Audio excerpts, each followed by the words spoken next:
힘차게 해요. 힘차게. 드럼보다 더 크게.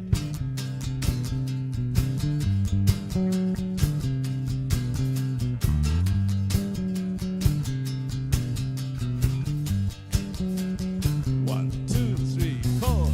날 구원했으니 어찌 잠잠하리. 기쁨의 찬송 드리리. 주 날 구원했으니 어찌 잠잠하리. 기쁨의 찬송 드리리. 주를 향한 나의 사랑 멈출 수 없네. 멈출 수 없네. 주를 향한 나의 사랑 나의 사랑 멈출 수 없네. 멈출 수 없네. 난 기쁨에 춤추리. 내 모든 슬픔 바꾸셨네. 난 기쁨에 춤추리. 내 모든 삶 주 안에 있네. 자, 우리 한번 힘차게. One, two, three, four. 주 날 구원했으니 어찌 잠잠하리. 기쁨의 찬송 드리리. 구원하셨대요. 어떻게 잠잠할까요? 주 날 구원했으니 어찌 잠잠하리. 기쁨의 찬송 드리리. 누구를 향한 주를 향한 나의 사랑 멈출 수 없네. 멈출 수 없네. 주를 향한 주를 향한 나의 열정. 나의 열정. 나의 열정 멈출 수 없네. 멈출 수 없네. 난 기쁨에 춤추리. 내 모든 슬픔 바꾸셨네. 난 기쁨에 춤추리.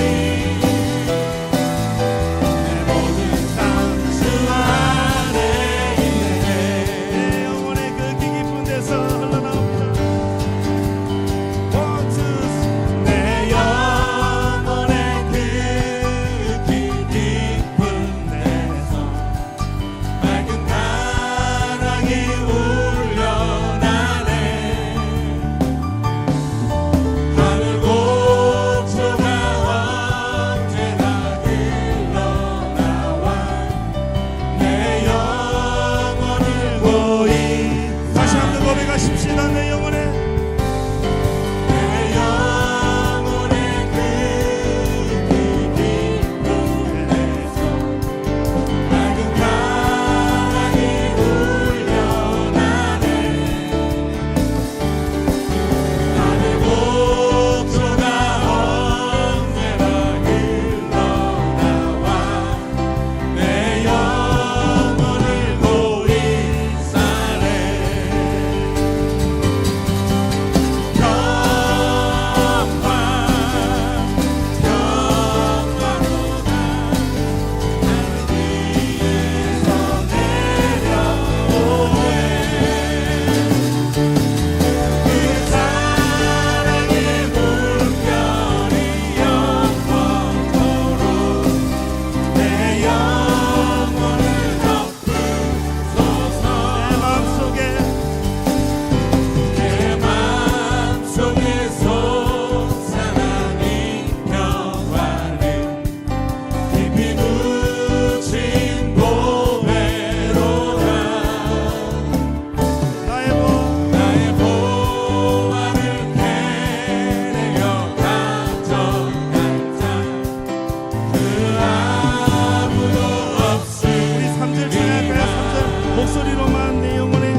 주야로 주님과 함께 있어 내 영혼이 편히 쉬네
이 시간 우리에게 주시는 하나님의 말씀은 로마서 1장 8절에서부터 17절까지 말씀입니다. 먼저 내가 예수 그리스도로 말미암아 너희 모든 사람에 관하여 내 하나님께 감사함은 너희 믿음이 온 세상에 전파됨이로다. 내가 그의 아들의 복음 안에서 내 심령으로 섬기는 하나님이 나의 증인이 되시거니와 항상 내 기도에 쉬지 않고 너희를 말하며 어떻게 하든지 이제 하나님의 뜻 안에서 너희에게로 나아갈 좋은 길 얻기를 구하노라. 내가 너희 보기를 간절히 원하는 것은 어떤 신령한 은사를 너희에게 나누어 주어 너희를 경고하게 하려 함이니 이는 곧 내가 너희 가운데서 너희와 나의 믿음으로 말미암아 피차 아니함을 얻으려 함이라. 형제들아, 내가 여러 번 너희에게 가고자 한 것을 너희가 모르기를 원하지 아니하노니 이는 너희 중에서도 다른 이방인 중에서와 같이 열매를 맺게 하려 함이로되 지금까지 길이 막혔도다. 헬라인이나 야만인이나 지혜 있는 자나 어리석은 자에게 다 내가 빚진 자라. 그러므로 나는 할 수 있는 대로 로마에 있는 너희에게도 복음 전하기를 원하노라. 내가 복음을 부끄러워하지 아니하노니 이 복음은 모든 믿는 자에게 구원을 주시는 하나님의 능력이 됨이라. 먼저는 유대인에게요 그리고 헬라인에게로다. 복음에는 하나님의 의가 나타나서 믿음으로 믿음에 이르게 하나니 기록된 바 오직 의는 믿음으로 말미암아 살리라 함과 같으니라. 아멘. 바울은 자신이 기록한 서신서의 대부분에서 자신을 그리스도 예수의 사도로 부르심을 받았다라고 기록하고 있습니다. 하지만 사도 바울은 처음부터 사도로 부르심을 받은 자는 아니었습니다. 그는 예수님을 믿는 자도 아니었고 믿는 자들을 박해하던 자였습니다. 사도행전 9장 1절에서 2절의 말씀에 보면은 사울에 대해서 이렇게 이야기합니다. 주의 제자들에 대하여 여전히 위협과 살기가 등등하여 대제사장에게 가서 다메섹 여러 회당에 가져갈 공문을 청하니 이는 만일 그 도를 따르는 사람을 만나면 남녀를 막론하고 결박하여 예루살렘으로 잡아오려 함이라. 사도 바울은 누구보다도 예수님을 믿는 자들을 박해하던 자였습니다. 앞장서서 그들을 결박하고 잡아가던 자였습니다.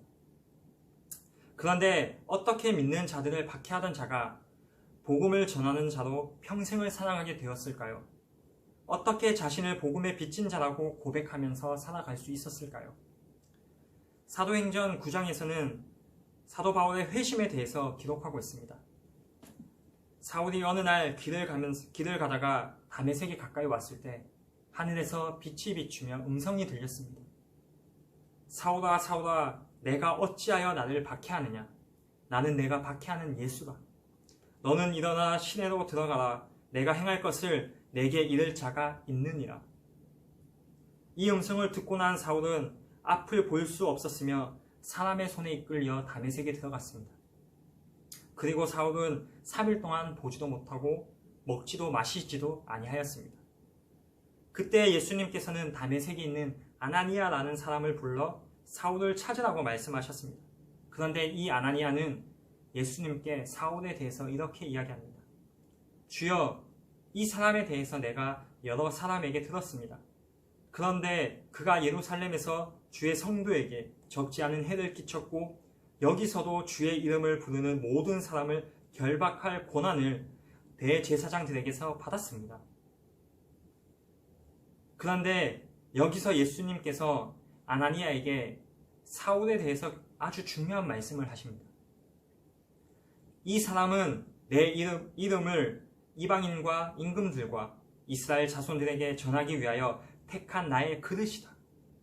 그가 내 이름을 위하여 얼마나 고난을 받아야 할 것을 내가 그에게 보일 것이다 라고 말씀하십니다. 예수님께서는 박해하던 사울을 그리스도의 이름을 전하는 자, 하나님의 복음을 전하는 자로 부르셨습니다. 사도 바울은 예수님을 만난 이후 복음을 전하는 일에 평생을 바치게 됩니다. 이후 사도 바울은 전도 여행을 다니면서 여러 곳에 교회를 세웠고 복음을 전하는 일에 매진하였습니다. 로마서의 수신자인 로마교회 성도들에게도 이 로마교회는 바울이 직접 세운 교회가 아니었고 그들을 직접 가르치고 그들을 훈련시킨 사람들이 아니었습니다. 하지만 사도 바울은 로마교회를 향한 마음이 컸습니다. 그리고 어떻게 하든지 하나님의 뜻 안에서 로마에 있는 성도들을 만나기를 원했습니다. 사도 바울이 로마교회 성도들을 만나기 원했던 이유는 무엇이었을까요? 다 같이 본문 11절 12절 말씀을 보도록 하겠습니다. 내가 너희 보기를 간절히 원하는 것은 어떤 신령한 은사를 너희에게 나누어 주어 너희를 견고하게 하려 함이니 이는 곧 내가 너희 가운데서 너희와 나의 믿음으로 말미암아 피차 안위함을 얻으려 함이라. 아멘. 사도 바울이 로마교회 성도들을 만나고자 한 이유는 신령한 은사를 나누어 주어 그들을 견고하게 하기 위해서라고 이야기합니다. 여기서 신령한 은사는 고린도서에서 이야기하고 있는 방언 혹은 예언, 어떠한 병 고치는 은사, 이러한 종류의 은사가 아닙니다. 여기서 말하는 신령한 은사는 바로 생명의 은사, 곧 영생을 이야기합니다. 로마서 6장 23절의 말씀입니다. 죄의 삭은 사망이요 하나님의 은사는 그리스도 예수 우리 주 안에 있는 영생이니라. 사도 바울은 로마교회 성도들에게 생명의 은사, 곧 영생을 나누어 주어 그들의 믿음이 견고하여지기를 원했습니다. 그리고 그들과 함께 믿음 안에서 서로 안위함을 얻기를 원했습니다. 안위함이란 다른 사람과 더불어 격려를 받거나 위안을 받는 것입니다. 사도 바울은 로마교회 성도들과 함께 더불어서 그리스도의 복음 안에서 서로 격려하고 위로하기를 원했습니다. 왜냐하면 당시 로마교회는 유대 그리스도인들 뿐만 아니라 이방인들 중에서도 믿는 자들이 많이 있었습니다. 그리고 로마에는 많은 박해가 있었습니다. 이러한 상황에서 사도 바울은 로마교회 성도들이 믿음을 지키기를 원했고 그들의 믿음이 더욱 견고하여지기를 원했습니다. 그리고 이들이 그리스도의 복음이 모든 믿는 자에게 구원을 주시는 하나님의 능력이 된다는 이 진리의 말씀을 알기를 원하였기 때문입니다. 믿음으로 말미암아 고난과 박해를 이겨내며 살아가기를 원했습니다. 사도 바울은 다메섹에서 예수님을 만난 이후 복음 때문에 평생을 그렇게 살아왔습니다. 그러나 그의 삶은 평탄치 않았습니다. 사도 바울은 복음을 전하면서 수많은 고난을 겪었습니다. 옥에 갇히기도 하였고 매도 수없이 맞고 여러 번 죽을 뻔하였습니다. 좀 더 구체적으로는 사도 바울은 유대인들에게 40에서 하나 감한 매를 5번이나 맞았습니다. 3번 태장으로 맞고 1번 돌로 맞고 3번 파선하고 일주일을 깊은 바다에서 지냈습니다. 여행하면서 강의 위험과 강도의 위험, 동족의 위험, 이방인의 위험, 신의 위험과 광야의 위험, 바다의 위험과 거짓 형제 중의 위험을 당하였습니다. 끊임없이 수고하며 애쓰고 여러 번 잠도 잘 수 없었고 배고픔과 추위를 겪었습니다. 그럼에도 불구하고 사도 바울은 복음을 전하는 그 삶을 포기하지 않았습니다. 이 일을 가장 귀한 것으로 여기면서 살았습니다. 사도 바울은 여전히 자신은 복음의 빚진 자라고 이야기합니다. 내가 할 수 있는 대로 너희에게도 복음을 전하기를 원한다라고 이야기합니다. 사도 바울은 자신이 경험한 그 복음의 능력이 영원한 생명이고 수많은 박해 속에서도 그것을 능히 감당하고 이겨낼 수 있는 진정한 힘과 능력이라는 것을 알았습니다. 그리고 많은 사람들이 복음을 듣고 믿기를 원했습니다. 바울의 삶은 어떠한 특별한 삶이 아닙니다. 지금 우리 성도라면 성도로서 살아가는 당연한 모습의 삶입니다. 앞서 나누었지만 사도 바울은 원래 앞장서서 믿는 자들을 박해하던 자였습니다. 그럼에도 불구하고 순교하기까지 할 수 있는 대로 복음을 증거하기를 원했습니다. 그리고 그렇게 살아갈 수 있었던 것은 자신을 구원하여 주신 그 하나님의 사랑, 그 구원의 은혜를 가장 귀한 것으로 생각하였기 때문입니다. 사랑하는 성도 여러분, 이 사도 바울은 복음을 증언하는 일에 나의 생명조차 조금도 귀하게 여기지 아니한다고 고백합니다. 우리가 사도 바울의 삶을 귀하게 여기는 것은 그의 삶이 하나님의 복음을 가장 귀하게 여긴 삶이기 때문입니다.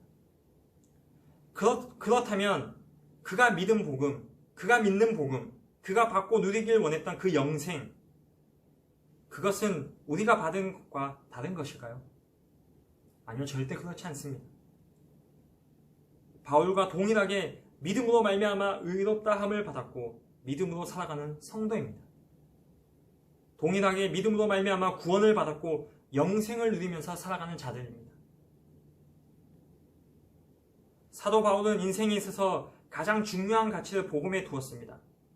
그렇기 때문에 복음을 증언하는 일에 어떠한 고난이 있어도 능히 감당할 수 있었습니다. 바울은 할 수 있는 대로 복음에 빚진 자의 마음으로 구원의 은혜에 감사하며 최선을 다해 복음을 증언하는 삶을 살았습니다. 그렇다면 지금 우리는 무엇에 최고의 가치를 두고 살아가고 있습니까? 구원하여 주신 그 은혜에 얼마나 감사하는 마음으로 살아가고 있습니까? 복음을 증언하는 일에 어떻게 최선을 다하면서 살아가고 있습니까? 사도 바울이 말하는 할 수 있는 대로는 적당히가 아닙니다. 자신이 할 수 있는 대로 최선을 다해 복음을 위해 살았습니다. 우리는 복음을 전하는 일뿐만 아니라 하나님을 예배하는 그 성도의 삶에서 할 수 있는 대로 최선을 다해야 됩니다. 성도의 삶은 적당히 전도하고 적당히 예배에 참석하고 적당히 세상의 것을 함께 즐기면서 살아가는 그러한 삶이 아닙니다. 최선의 기준이 내가 생각하는 기준이 되어서는 안 됩니다. 성도의 삶에서 최선의 기준은 하나님이 되어야 됩니다. 최선의 기준은 예수님이 되어야 됩니다. 우리를 향한 하나님의 사랑은 항상 최선이었습니다. 하나님의 구원, 예수 그리스도의 속량은 우리를 위해서 자기 생명을 희생하신 것입니다. 그렇기 때문에 우리 또한 할 수 있는 대로 하나님의 복음을 증언하는 일에 우리 생명조차도 조금도 귀한 것으로 여기지 아니한다는 이 바울과 같은 고백이 있어야 합니다. 하나님께서는 우리도 하나님의 언약의 자녀로 살아가도록 부르셨습니다. 그렇기 때문에 이제는 사도 바울과 같이 복음을 전하는 이 일에 또한 성도로서 하나님께 예배드리며 하나님을 섬기는 일에 가장 최선으로 나아가야 합니다. 하나님을 사랑하고 이웃을 사랑하는 일에 가장 최선으로 나아가야 합니다. 복음에 빚진 자는 구원의 은혜를 입은 가장 큰 축복을 받은 자입니다. 복음의 빛을 갚아가는 그 삶도 이 땅에서 성도가 받는 하나님의 축복입니다. 이제는 하나님의 이 복을 우리가 힘써 누리고 기쁨과 감사함으로 살아가는 연지교회 모든 성도님들이 되기를 축복합니다.